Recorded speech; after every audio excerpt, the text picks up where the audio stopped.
Welcome to another daily reading from the Woman's Book of Confidence, Meditations for Strength and Inspiration. Thanks for joining me. Today I wanted to just read a small section from the introduction before I do the reading. Mastering the art of emotionally supporting ourselves through self-acceptance and encouragement can lead to a deep inner friendship, which in turn builds confidence. We can liken such a friendship to a greenhouse in which delicate seedlings are given the best environment possible to foster growth. In the tender and gentle atmosphere of a nurturing greenhouse, plants and flowers mature into their natural beauty. So too can the self, capital S, flourish with our gentle and loving care. If the emotional greenhouse we have been providing for ourselves doesn't sustain us in difficult times and enhance our lives in good times, we can change it. We can learn to give ourselves a comforting climate of genuine self-love and acceptance, one that enhances confidence by inspiring us to blossom into our vast potential for wisdom, beauty, and service. It is my wish that the Woman's Book of Confidence becomes a gentle greenhouse for you, a quiet place in which you can learn to compassionately befriend and trust yourself. I hope that the true stories and meditations in these pages act as little buds of encouragement, comfort, and inspiration, helping you to have confidence in yourself as you are now, not as you wish you were or as they think you should be. So again, this book is written by Patton Thoele. Not sure how to say her last name. Here we go with the reading for today, titled Editing Our Guilt. Women are often plagued by feelings of guilt, but I learned an interesting thing recently. Guilt is a strictly English word. No other Germanic or Indo-European language has it.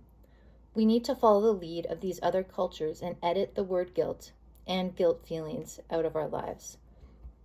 Feeling guilty drains our confidence and becomes a habit if we have been conditioned to be overly responsible for our own and others' behaviors and attitudes. Millie, a client in her mid-50s, came to see me because she felt depressed most of the time. As we talked, it became apparent that Millie was a responsibility sponge who sopped up everyone else's messes. While encouraging her unemployed 30-year-old son,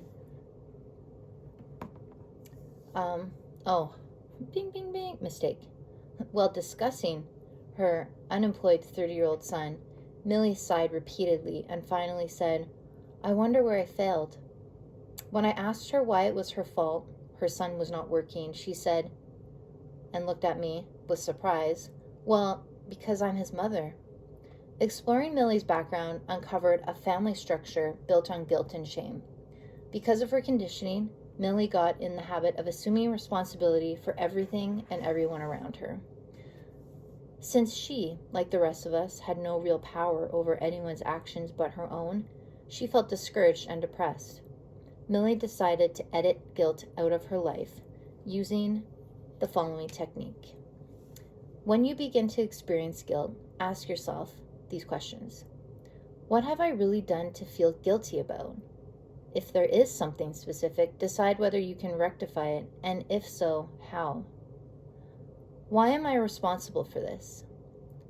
Does this feeling and circumstance remind me of a pattern in my family?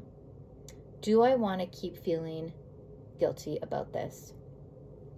If the answer to the last question is no, take a sheet of paper and write down what you feel guilty about.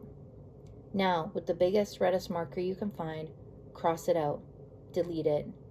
If you find yourself still mired in guilt, remind yourself, guilt is a word and feeling I am editing out of my life.